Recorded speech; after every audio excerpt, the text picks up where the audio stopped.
السلام عليكم. ازيكم عاملين ايه الاخبار؟ يمكن انا مبسوط جدا ان انا يعني ده حلم من احلام عمري ومن احلام حياتي ان انا اقف على تيدكس، وان شاء الله نتقابل في تيدكس انترناشونال ان شاء الله. يعني دي منصة دايما انا خدت في حياتي كلها ان حياتنا بتبتدي ستيب باي ستيب وبنطلعها واحدة واحدة. تمام. اولا اسلام الدريني، انا عندي 35 سنة. انا ما دخلتش مدرسة نهائيا. يمكن دي حاجة يعني قلت مش هعلنها لأي حد غير على تيدكس. ف يعني انا طبعا مربوب شويه عشان اول لسه داخل حالا من الباب. فيعني مبسوط جدا بيكو طبعا. ما دخلتش مدرسه ليه، والدي كان عنده يعني حب القران والتعليم والحته دي. كان بيقول دايما ان هي مش ستيبل او ما فيهاش نجاح للاطفال وكده. فكان مخليني اتعلم قران وانا صغير، وفضلت احفظ قران لحد سن 10 سنين، فده خلاني بعرف اقرا واكتب كويس جدا. وخلاني عندي عقل متفتح. عشان كده برضه دي نصيحة مهمة جدا، ان القرآن فعلا بيفتح العقل قوي. طبعا مش هندخلها محاضرة دينية عشان انا بعد كده بوست قوي يعني. طيب. كنت بحاول بقى ان انا اتعلم حاجة مفيدة، نزلت اوفيس بوي، اشتغلت عند ناس. حاولت ان انا اتعلم شغلانة. كل مرة حد يقول لي انت بتخرجي ايه، اتعلمت ايه، قصدي في مدرسة، انت شاب صغير لسه. لا والله مش في مدرسة. طب بتعرف تقرا وتكتب؟ اه طبعا دي بديهيات يعني. طب ازاي يعني انت ما دخلتش مدرسه بتعرف تقرا وتكتب؟ اه بعرف اقرا واكتب، وبعرف كمان اقرا لغه عربيه 100% صحيحه. والدكتور طنطاوي الله يرحمه شيخ الازهر كان مكرمني يعني، ومعايا تشيك من الازهر ان انا حافظ تالت واحد على جمهوريه مصر العربيه في القران يعني. فالحمد لله يعني كنت في الحته دي.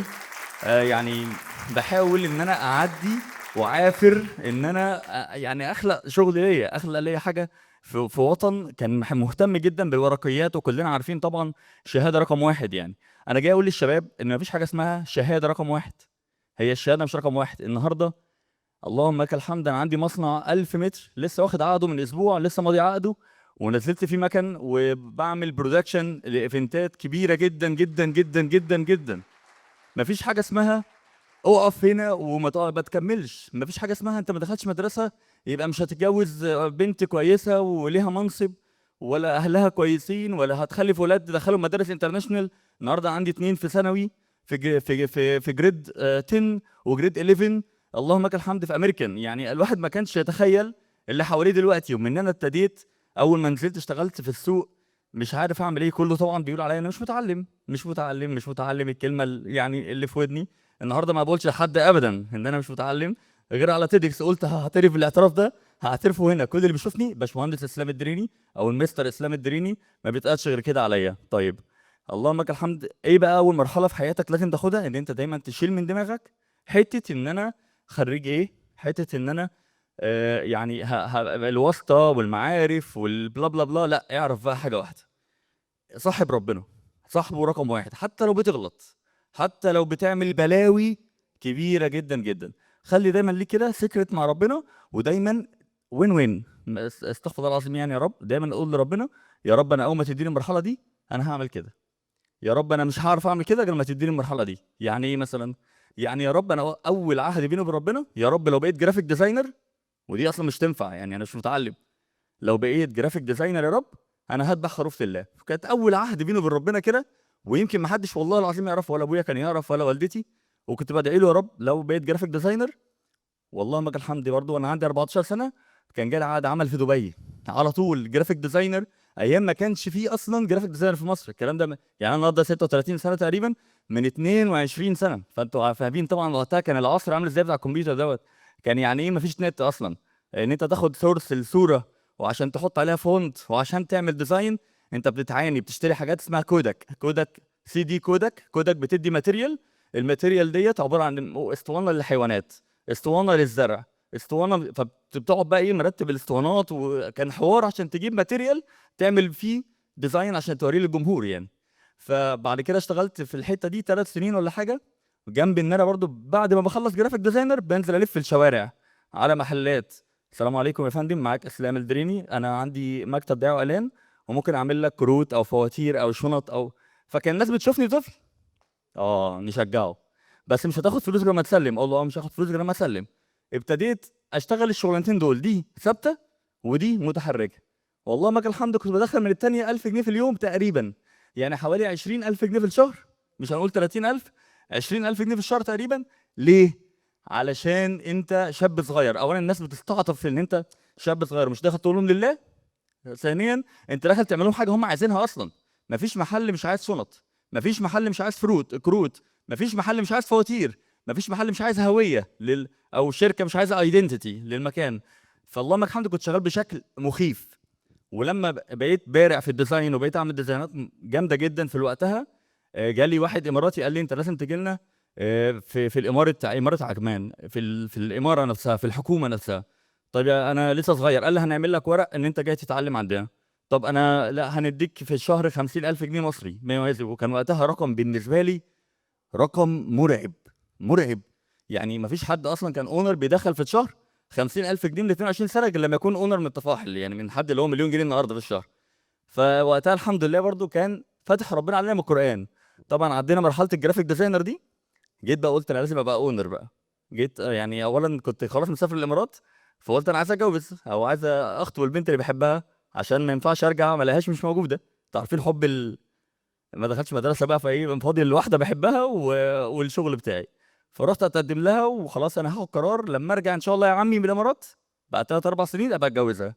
حصل اللي حصل وان انا ما سافرتش الامارات بسبب ان انا خدت محل في مكان كان حلمي كل ما بعدي عليه اقول يا رب يبقى عندي المحل ده، يا رب يبقى عندي المحل ده. وكان المحل ده كان في شارع محمد علي في العتبه، كان في العتبه. وكان احنا عندنا محلات كتير في العتبه بتاعت عمامي، وما كانش وقتها والدي موجود، بس كان عمامي وكده، وكانوا كانوا بيشغلوني عندهم. بس كان نظام يعني عارفين شغل القريب اللي هو بقى يطلع عينيه ويخليه يفتح من 8 الصبح ويقفل 2 بالليل ويشتغل ال 18 ساعه دول. وانا الحمد لله كنت كفريلانسر. كان وقتها ما فيش كلمه فريلانسر دي، الكلمه دي لسه مستحدثه اليومين دول يعني.